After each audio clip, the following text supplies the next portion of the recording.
to the Russell D. McLean YouTube channel. And today we're going to dive straight into the top 3 biggest mistakes entrepreneurs make when they easily allow themselves to be discouraged when their intention is disrupted.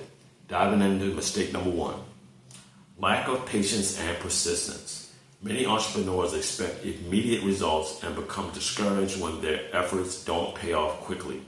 Successful entrepreneurship often requires time and persistence, as building a business and gaining traction typically takes longer than anticipated.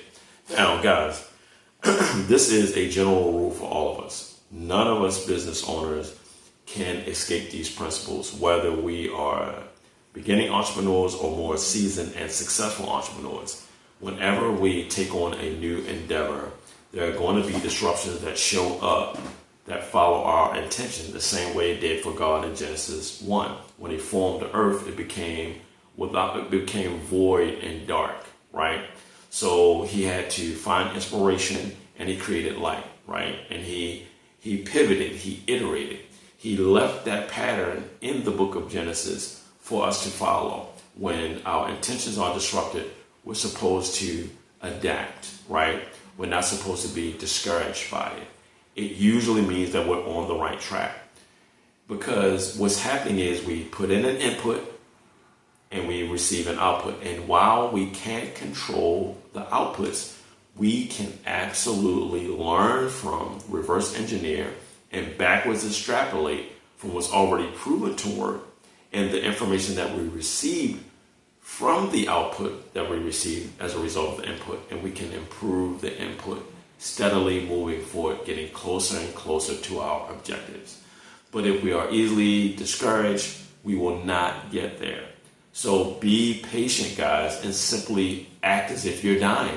That means you're moving quickly towards your objective, but you're also being patient with the process. It's the law of the farm. You must sow the seed and you must continually water and cultivate it, and God gives the increase for our believers out there. Or if you are not a believer, it's just simply the gestation period. You got to sow it and you got to cultivate it before you can reap the harvest. All right, moving on to mistake number 2. Failure to adapt and pivot. Entrepreneurs who are rigid in their approach and unwilling to adapt to feedback or market changes can become easily discouraged when their initial plan doesn't work out. Flexibility and the ability to pivot when necessary are crucial for overcoming obstacles and finding new opportunities. That is why I say using my strategy, right? Right? It's just a strategy that I put in place, right? It's a mnemonic device that I use to remind me of how I need to approach things. OA is an acronym, OAAA, which stands for Observe the Truth, Analyze the Truth, Accept the Truth, and Adapt to the Truth. And as I always say, if OR ain't in it, you can't win it. Because if you're not doing those things, if you're not observing the truth, if you're not analyzing it, meaning measuring the feedback, the data that you receive, after you put in that output that you're in, measuring the outputs, right? And accepting that truth, right? Not getting emotional about it, right? Because it doesn't mean you are far behind. It means you're actually gaining, you're getting closer. The more iterations you take, the more resilient that you are, the more excited that you get. I'm telling you, you're going to be blessed because you're going to more quickly be able to get to your objective, which will take time. I'm never going to sugarcoat anything. That's why I'm taking you guys along on this journey. Because some of you might be saying, God, are you going to stay in pre-launch mode forever? No, I'm going to do the things as many times as I need until it works. And how could I preach to you? When I'm sharing this information, I'm not preaching to you or at you. I'm preaching to us. I'm holding myself accountable. I'm reminding myself. And then I'm going out and practicing what I preach. That's why this channel will ultimately become more valuable to you guys. I actually intentionally set it up this way for me to take you along on the journey so you can experience the processes in real time of actually planting seeds, cultivating them, and then ultimately reaping the harvest. Now, I know some of you may just observe the videos and you may not take action, but how much more motivated are you guys going to be when you see that I actually succeeded at everything that I set out to do, right? Because I'm going to use OI. I'm going to observe the truth, right? Whatever that truth is, I'm going to accept it. Then I'm going to analyze it as to how I can use it and leverage it. Then I'm going to accept it, right? Meaning I'm going to be prepared to take action as a result of the truth it conveys. Then I'm going to adapt to it. Meaning I'm going to make sure I'm in alignment with the principles that are at play. Because guess what, guys? Principles don't care who you are, what size you are, how big, skinny, how pretty or not pretty, how rich or not rich, what your culture is. If you observe the best practices of any principle, it will work for you. It doesn't care. That's why God actually blesses both the just and unjust. It's just that the just will be punished later on, eventually. But at the same time, that's why you see wicked people wealthy and successful. It doesn't mean that they're better than you. It just means that they are wise. That's why Christ said, be as wise as serpents, but as harmless as doves. What does that mean? At least the wicked, right, the serpents, they were objective. They were pragmatic when it came to using God's principles for success, right? Even though they would not repent, they were wise enough to use those principles because they knew those principles worked every time, right? So you need to do that. And when I say be as harmless, that means, move in the spirit of God. Meaning, even if you're not a believer, be honorable, have integrity, don't trick people. Actually set out to add value in the marketplace and be a blessing. But I'm telling you, do not give up when that inevitable disruption shows up in the face of your intention, because it will. None of us can escape it. None of us are exempt from it. We all will face that, guys. But if you have a good attitude and you look at it as an opportunity to grow and learn and advance, you will reach your objective eventually, Lord willing. All right, moving on to mistake number 3, neglecting self-care and burnout prevention.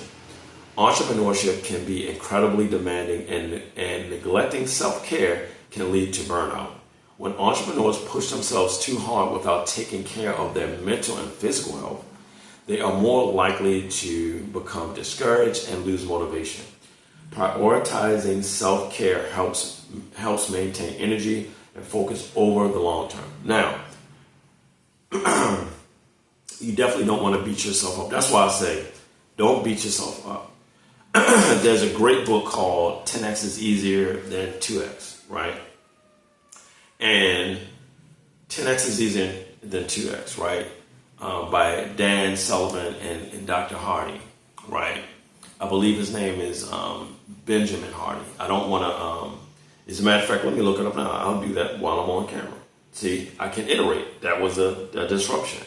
I forgot his name. And trust me, he's a great author. I have a couple of his books. But I don't want to give you the wrong name. Because this book is a game changer, and it's the reason why I mentioned it. Okay. Oh, hold on. I know what to do. I'll just Google it. Anyway, there's a concept that they talk about in the book called the gap in the game. And what that means is, especially for us entrepreneurs, if you're looking at where you are relative to where you want to be, and you're looking at the gap of that, it's going to usually discourage you, and you're going to probably burn yourself out. And a lot of your efforts and energy is going to be in vain, and you're going to be like, why am I doing this? I'm not any closer. It doesn't make sense. And you may possibly give up. That's why I say that disruption is a whopper, but it's not meant to discourage you. And it's not that anything is happening to you. It's actually happening for you. Now, when you use the gain approach, it allows you to look backwards and to see how far you become, how far you progress as you move towards your objective. And it will give you a lot more motivation and energy to move forward. So the gap in the game. So that book, 10X is easier than 2X. Hold on, guys. I want to get the author's name for you, and then I'll end the video. 10X is easier. That should actually bring it up. Okay, guys. It is Benjamin Hardy, so I was right. It's a collaboration by Dr. Benjamin Hardy and Dan Sullivan. That book and that particular chapter on the gap in the game, I'm telling you, and I'm pretty sure that Dr. Benjamin Hardy has some videos where he may be being interviewed and he speaks on the gap in the game. But it was a total game changer for me because it absolutely allows you to put on a better perspective. So always use OR, right? Remember my acronym OR, because if OR ain't in it, you can't win it. Observe the truth, analyze the truth, accept the truth, adapt to the truth, right? And always use the gain approach rather than the gap approach. Always look back and see how far you've come in your progress towards your objective. I hope this video was helpful to you. Subscribe to the channel. Give us this video a thumbs up. Leave a comment so we can know how we can help you moving forward. And also actually share this video with as many people as you can and hit that bell notification so you're always notified when we update a new video. Have a blessed week.